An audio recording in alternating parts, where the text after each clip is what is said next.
Apologize. The MASH motion passes. Sorry for those who've been participating on public comment. We're going to go back to public comment. Apologize.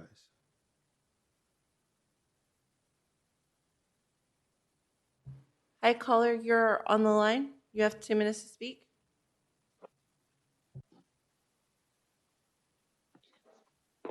Yes, I found it very ironic to be saying that we're done with the First Amendment, because that's why we're here. That's why we are speaking, is to exercise our First Amendment right. I would like to explain to you how First Amendment rights right in your chambers have been denied. And do me a favor, my office is going to bring you a mask like mine. I can't allow you to be at the podium without a mask. Can you wait? Well, Luann, I'm not going to start your time because you don't have a mask on now.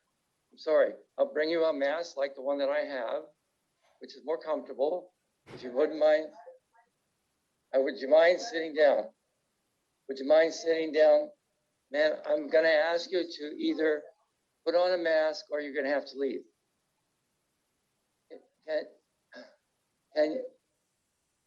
I want to make it really clear, unless I see something in writing that says you're exempted from wearing a mask. Yes, well, I'm sorry, I'm going to have you to leave. All right, let's take a 5-minute break. We're going to take a 5-minute break. From the Supreme Court ruling, Home Builders and Loan Association, 1934, emergency does not create power. Emergency does not increase granted power or remove or diminish restrictions imposed upon power granted or reserved. The Constitution was adopted in a period of grave emergency. Its grants or powers to the federal government and it limits the power of states were determined in the light of emergency, and they are not altered by emergency. And no human being in the country can exercise any kind of public authority which does not conferred by law. I hope we have made our points very clear. We have presented to you Supreme Court rulings. They are your rulings as well, my friends. So please remove the state of emergency, get our lives back to order so we can be productive. Thank you very much. I really appreciate it. Hello, speaker, you are on the line. Thank you. I'd like to use the opportunity to read some federal codes.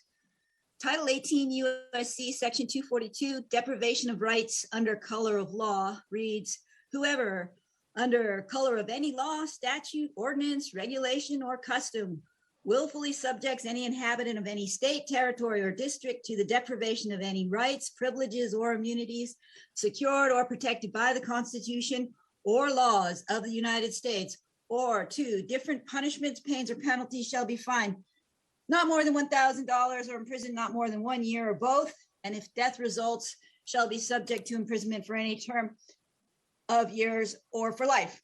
Title 42 USC, Title 42 USC, Chapter 21, Section 183.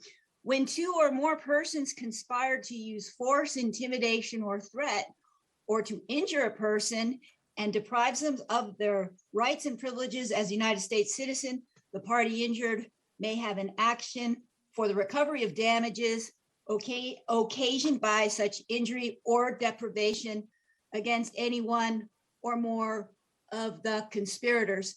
These codes apply to government agents, their principals, and their successors. Thank you. Thank you.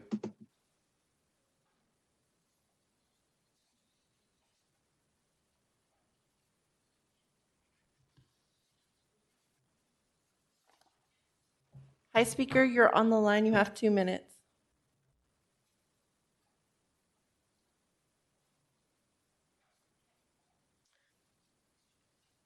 Number 20-06Q dated May 6, 2022, wherein the health officer stipulates, and I quote, the health officer may take additional actions which may include civil detention or requiring one to stay at a health facility or other location to protect the public's health if an individual who is subject to this order violates or fails to comply with this order.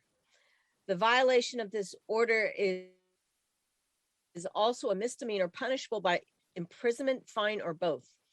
Are the people aware that this could happen to them? Do the people connect the dots between the millions of dollars being brokered here today and their potential imprisonment just for being sick and daring to make choices on how to live their life and manage that sickness? I also note on item 12 that you're willing to give our money to mental illness of Afghanis coming in when we have our own problems with mental health. And for you to be giving any money to any non-citizen is an abomination and is not your right to do so. Is it not enough that the supervisors have already imposed measures that have led to a loss of livelihood, restricted access to education on the primary, community college, and university levels, and have barred access to businesses, places of worship, and public buildings? Be it known, the city of Berkeley restricts the members of the public from attending city council meetings unless they provide proof of vaccination, which is immoral, discriminatory, and illegal.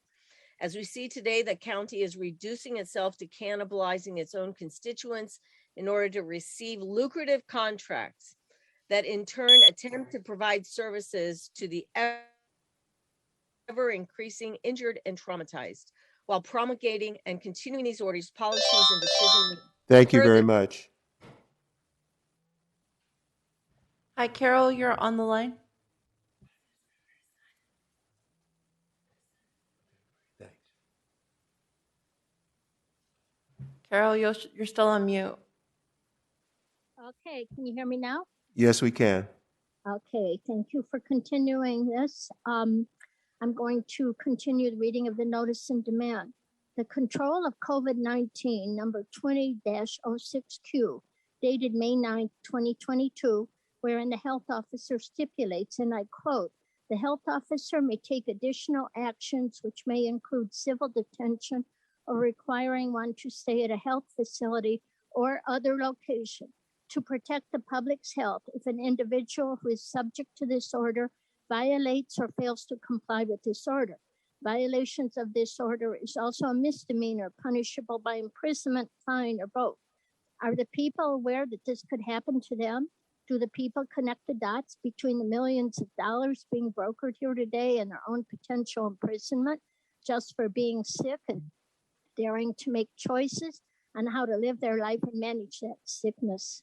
It's not enough that the supervisors have already imposed measures that have led to a loss of livelihood, restricted access to education on the primary, community college, and university levels, and barred access to businesses, places of worship, and public buildings. Be it known, the city of Berkeley restricts members of the public from attending city council meetings unless they provide proof of vaccination.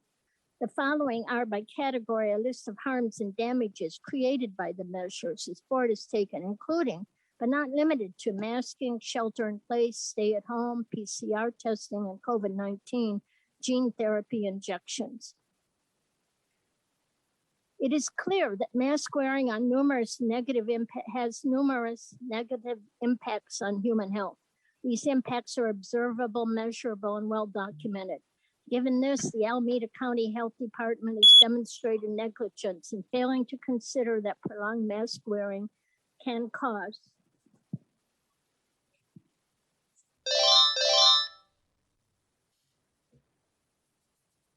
Hi, Kelly, you're on the line.